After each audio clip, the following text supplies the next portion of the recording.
அனைவருக்கும் வணக்கம். இன்று நாம் தென்னாலிராமன் கதை ஒன்றை பார்க்கப் போகிறோம். தங்க மஞ்சள் குருவி.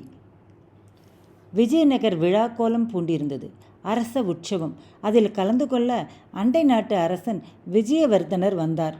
விழா முடிந்த பிறகும் சில தினங்கள் விஜயநகரில் தங்கினார். ஒரு நாள் விஜயவர்தனர் அரசரிடம், அரசே, நான் கேள்விப்பட்டேனே, தங்கள் அவைப்புலவர் தென்னாலிராமன் மிகவும் சாதுரியசாலியாமே.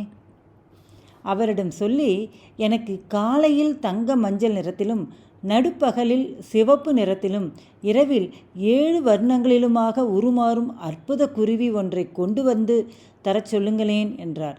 மேலும் அது சில சமயம் 3 காலாலும், சில சமயம் 2 காலாலும், பிறகு 7 இறக்கை கொண்டு வானில் பறக்கவும் வேண்டும் என்றார். அரசர் உடனே தென்னாலியை அழைத்து விரைவில் அத்தகைய குருவியை கொண்டு வா என்று உத்தரவிட்டார்.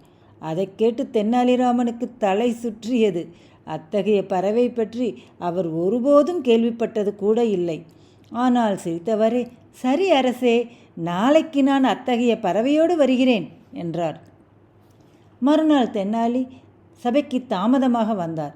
அவர் நிலைமை மிக மோசமாக இருந்தது. கிழிந்த உடைகள், அதில் புற்களும் முட்களும் மண்ணும் ஒட்டியிருந்தன. கையில் குருவி எதுவும் இல்லாத ஒரு பறவை கூண்டு. அவர் அரசரிடம், என்ன சொல்வேன் அரசே, அதிசயமான கதை நடந்துவிட்டது.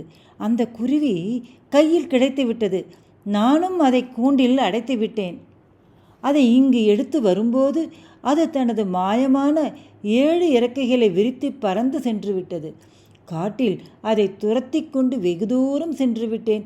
அது மீண்டும் என் கையில் சிக்கவில்லை என்றார். தொடர்ந்து, சற்று தூரத்தில் பறந்து சென்றவாறே அது என்னிடம் சொல்லிற்று, அரசரிடம் போய் சொல், காலையாகிற போதோ அல்லது இரவாகிற போதோ அல்லது நடுப்பகல் ஆகிற போதோ, வெளிச்சமோ இருட்டோ இல்லாத போது நானே எனது 7 இறக்கைகளால் பறந்து திரும்ப வந்து விடுகிறேன் என்றார். அதை கேட்டதும் அரசருக்கு மட்டுமல்ல, அண்டை நாட்டு மன்னர் விஜயவர்தனருக்கும் தலை சுற்றியது. அப்படிப்பட்ட சமயம் எங்கு உண்டாகும்? காலை ஆகாமல், நடுப்பகல் ஆகாமல், இரவு ஆகாமல், வெளிச்சம் இருட்டு ஆகும் சமயம் எது என்று அனைவரும் வியப்படைந்தனர். அதை கேட்டு விஜயவர்தனர் அரசர் இருவரும் சிரித்து விட்டனர். விஜயவர்தனர் சொன்னார், தென்னாலியின் சாதுரியம் பற்றி இதற்கு முன்பு கேள்விப்பட்டுள்ளேனே தவிர இப்போதுதான் நேரில் பார்த்தேன் என்று புகழ்ந்தார். என்ன நேயர்களே, உண்மைதானே?